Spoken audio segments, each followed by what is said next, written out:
Here's an 86 Testarossa, Ferrari Testarossa. 86 is one of the early year cars. You can tell it's early because it has the one flying mirror on the A-pillar, as opposed to a mirror on both sides down on the little triangle window of the front of the door. Some of the interesting things about this car, other than it looks like a spaceship, and it came out when I was a young teenager going through puberty, and I found Ferrari Testarossas and boobs at about the same time. But it's just a stunning looking car. This one's in very good shape.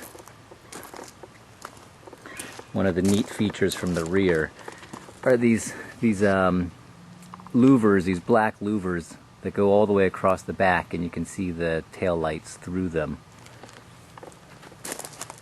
It just gives the rear stance of the car such a wide look. These big rear fender flares, the air ducts along the side. These vents go right into the radiators. There's actually two radiators, one on each side. And they come almost to the front of the door. The center lock wheels, there's just one great big nut on there. One side is reverse threaded.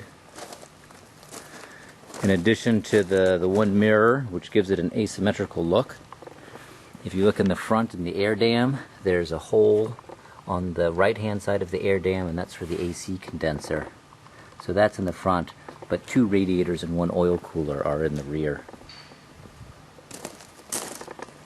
It has a funny little hidden door latch. It's actually underneath here, so you put your hand up in here, squeeze, and it opens up. You can see how those fins go all the way through the door, and how they go right into the radiator.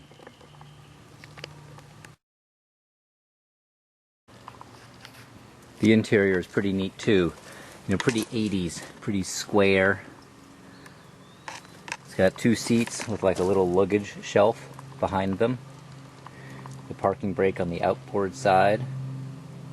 I'll hop in and show you the instruments.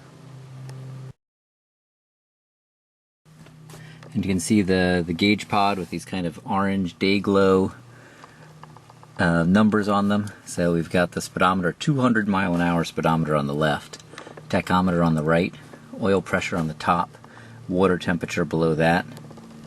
And then in this little side pod, we've got oil temperature on the upper one and then fuel tank on the lower one. So this car has about 40,000 miles. And of course the classic gated Ferrari shifter with first gear being towards you and down. And then the Testarossa has this funny kind of climate control system here. These are your AC buttons, recirc, outside air, defroster. This is your fan speed. This is your temperature if you want it warm or cold. Cigarette lighter, mirror adjustment, only one mirror.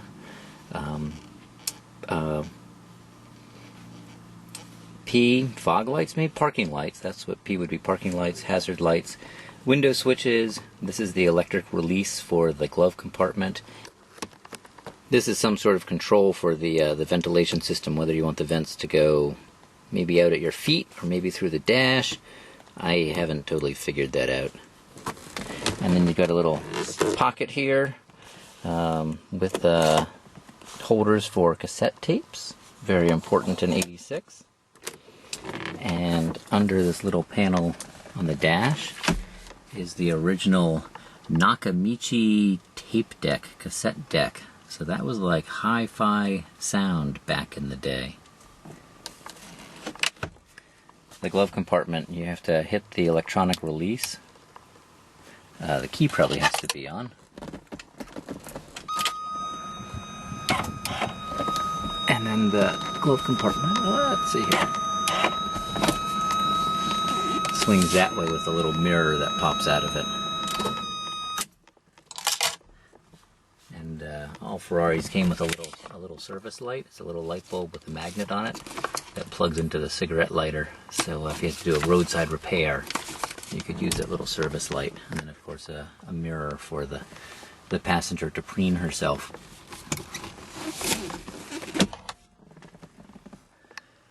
And then up at the top here, there's actually a few more things. There's 2 buttons.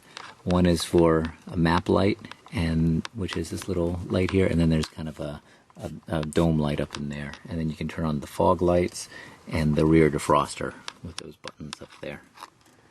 There's a little more of the interior, you know, big speaker grills down on the footwell. You know, that's right where the wheel is. So the driver's feet are kind of offset to the right a little bit to make room for that. A relatively small pedal box. You have a little tweeter here, and you have an air duct here that goes into the door, presumably for the defroster vent up here. Other things about it, this flying mirror is actually really good. This flying mirror gives you a good view over the rear fender of the car. It's surprisingly good. If the mirror was lower on the door, I imagine you wouldn't see much over the fender. You'd see mostly the fenders. And then the main mirror, the big feature you see is the cover of the engine lid, that silver painted cover, which when you're driving is a little disconcerting, but not too bad. But it's a little hard to see where the front of the car is, and of course it's a little hard to see where the right edge of the car is, because I know that rear fender flare sticks a lot beyond that door. The rear, you can kind of gauge that through the mirror. Of course, the best feature about the Testarossa is its engine. It's mostly engine. It's about, you know, you look at the car, and it looks like it's about half engine. It's an opposed 12, so it's a horizontal layout. There's 6 cylinders and a bank on this side, and another 6 cylinders and a bank on this side. And you'll see the cylinder heads are painted red. Testarossa is Italian for red head, so they figured they better paint the cylinder heads red. The intake manifolds also have some nice red on them to match that. The air, this is the air inlet, so the air actually comes through the engine lid. There's a little foam seal here, so it comes right through the center part of the grill, into here, into the air box where there's an air cleaner, and then actually it goes in. This is a CIS injection car, and there's actually 2 units, so half the air goes through this boot, and that's the injection pump for the left bank, and then this is the air boot and the injection pump for the right bank. And then the right bank has its own fuel filter and fuel pump, and engine management computer is right up in there, and its own distributor on the intake camshaft. You can see the wires there. And then the left bank, you know, it has its own system, its own filter and pump, fuel filter and fuel pump, and its own engine computer up under here, and its own distributor on the intake cam powering this bank of cylinders. So it's really 2 separate 6-cylinder injection systems just running together, just happening to run together on the same engine. Now it seems there's only one set of crank sensors, so that's right here. So both injection systems are receiving the same input signals from the crankshaft, and you know, presumably water temperature and that sort of thing. But they're running relatively independently, and if you had one CIS system fail, or the computer fail, or the injector pump fail, it would only run on half the cylinders, but it would keep running. The transmission is underneath the engine, so what we see right here is the bell housing of the engine. So the crankshaft is, you know, right in here inside the case, and actually the flywheel and the clutch is visible through that inspection hole. And in the back there's a set of transfer gears inside this aluminum housing, so the power goes straight down, and then underneath the engine is the actual transmission. And I'll put the car up in the air later and we'll take a look. But you know, some of the things you can see is there's a drive shaft, so it's mostly mid-engine, but you'll see that a few of the cylinders are actually behind the drive shaft, but the majority of the cylinders are in front of the drive shaft. Some more interesting features. If you look up in the front, right against the firewall, there's an aluminum kind of Y thing. That's the coolant passage. So the coolant comes out of the engine there, and there's 2 pipes. One pipe takes it to this radiator over on the right hand side. You can see the fans there. Actually, those fans are on top of the oil cooler, and then kind of behind it you can see the radiator there. And then on the other side there's an aluminum pipe that's taking coolant over to a radiator on this side, and this side also has the oil tank, the oil sump tank. That's that black cap there. That's it's a dry sump engine, so it stores most of its oil in a tank and then pumps it through the engine. And this little black air filter thing is just a vent for that oil sump. And then you've got your radiator overflow tank right here, easy to reach.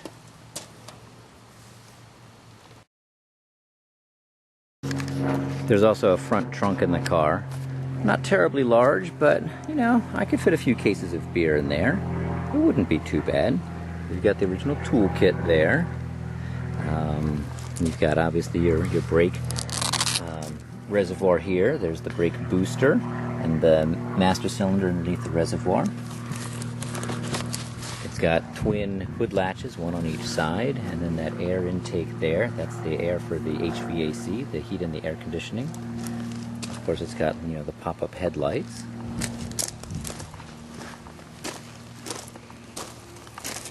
And from this side here, I don't know how visible it is to the camera, but there's a little black knob here. This is a factory cutoff switch, battery cutoff switch.